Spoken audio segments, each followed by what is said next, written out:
It's opening day for the WWE. What does that mean? Guys, it's a new era. Vince McMahon's shares are being bought out. Stephanie McMahon is being brought back in. We got a lot to discuss, but don't forget, we got to discuss some AEW stuff too, and it's all coming up right here on The Angle Show.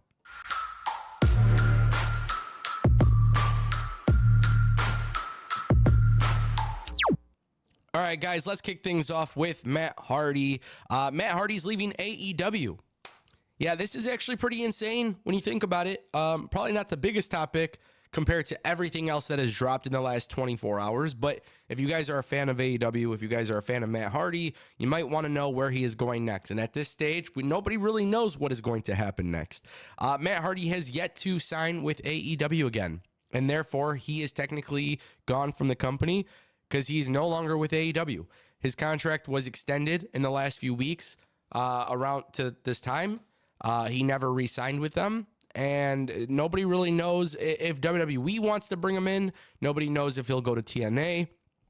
The one thing that we do know is that Matt Hardy and Jeff Hardy do not have the same contract, so their situation is a little bit different because it's not like Matt and Jeff Hardy could debut together in WWE right now because Jeff Hardy is still technically contracted to AEW. Now, Matt Hardy chose not to re-sign. He got a contract offer from Tony Khan. Not going to say it's a bad contract because I don't know, but I think it's very clear that Matt Hardy feels like he should test free agency or something. Not sure what that's going to mean. For WWE, if I'm being completely honest with you guys, and I'm just being super genuinely honest here, I don't think WWE needs Matt Hardy. I don't really want to see WWE sign Matt Hardy. I don't.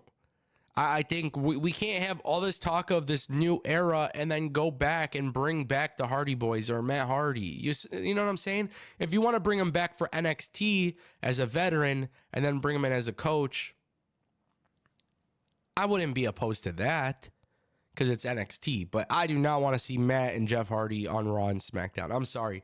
They came back, they did their thing, and I understand it was part of the Vince McMahon era and not the Triple H era, and I understand that it's a difference, but I've been seeing them for too long at this point, and it just seems like it's not really fresh anymore. You got to innovate, and I don't know if they're innovative anymore. And I feel like for AEW, I'm shocked that AEW dropped the ball with the Hardys, but, partially it's AEW's fault and partially it's Jeff's fault. So that's another thing that you gotta keep in mind as well. So that is something, I feel like has to be made clear.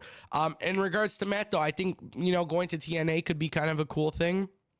Will that happen? I don't know.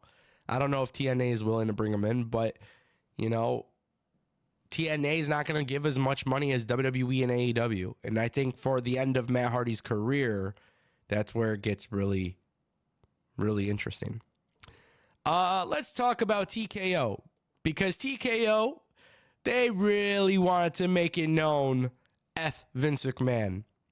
No, really, they really did.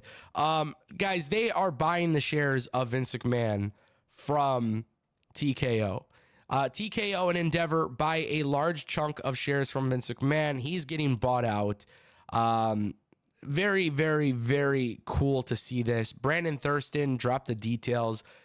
In two agreements, Endeavor is buying 1.6 million shares for $142.6 million, and TKO is buying 1.8 million. Let's just say that.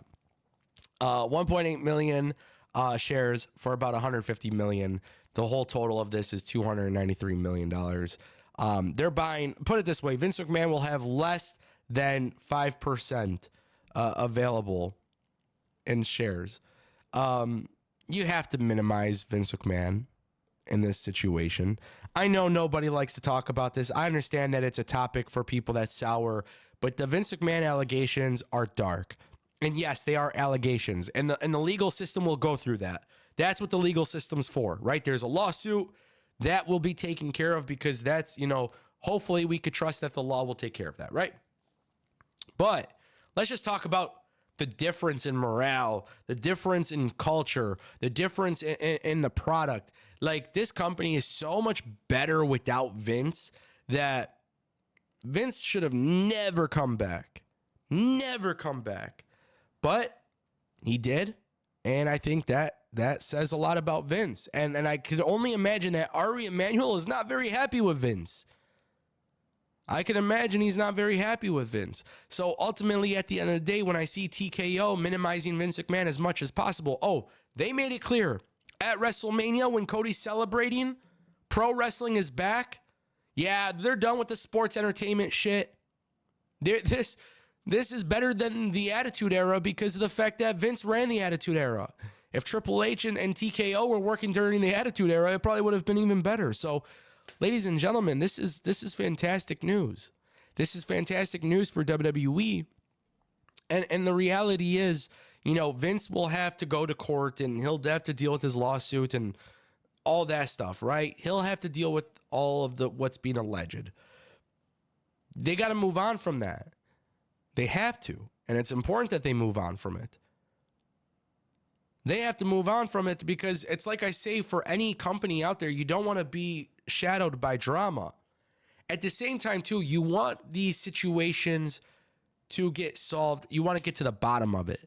And I think it's important that we don't forget that either. So even though Vince is only got less than 5% stock, 5% stock in WWE TKO, when there's an update on the whole lawsuit and stuff, I will be happy to provide you guys with it.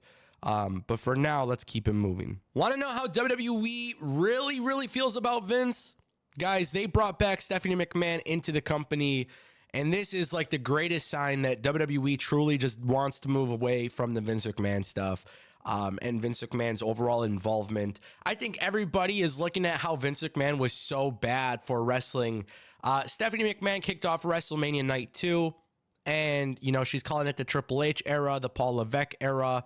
This is obviously a very big thing for WWE. It's something that's notably said. Michael Cole keeps saying it on commentary, talking about it at WWE World. Then they have Stephanie McMahon to come and introduce the Triple H era of WrestleMania. And the craziest part about this, guys, and one of the things that I find so fascinating here, is that TKO decided to bring her back. Now, Triple H revealed that she's back in the company. He didn't confirm what position, but the word going around on social media is that Stephanie McMahon has joined the company in a management capacity, probably something alongside Triple H, Nick Khan, that sort of thing. But to me, when I see Stephanie McMahon back in the WWE, my head just starts spinning with questions, man, because she was in the WWE, stepped down, came back, co-CEO, stepped down again. She's the one who brought Vince McMahon out in front of the crowd, which I thought was kind of stupid, right? Vince McMahon, when he was dealing with his allegations the first time they announced him to the crowd, he just kind of sits there and, that was his last stuff on WWE television, right? But Stephanie McMahon being back in the company, I'll tell you guys, from a morale standpoint, there is a lot of people who enjoyed working for her. A lot. It was very well documented that when Stephanie and Nick Khan were co-CEOs and they were there, morale was very, very good. A lot of people enjoyed working for Stephanie. A lot of people pretty much, like, the stuff that I was told, the stuff that was reported, there was stuff that, like, Stephanie was really, really good to people back there. And I think when you look at it from a morale standpoint, it makes sense, right? It makes sense. So listen, she's back in the company. WWE brought back Stephanie. WWE, TKO, they're moving on without Vince. Today, it's opening day, Raw after Mania. I don't know when this video will go live. I'm recording at like 4 a.m, but yeah, it's cool. To me, it's cool to see that WWE is moving forward. It's cool to me to see that WWE is actually moving forward with great content. And damn, it's an exciting era to be witnessing. So, hey, even though I'm sick, I'm going to keep you guys updated. Thank you guys for watching.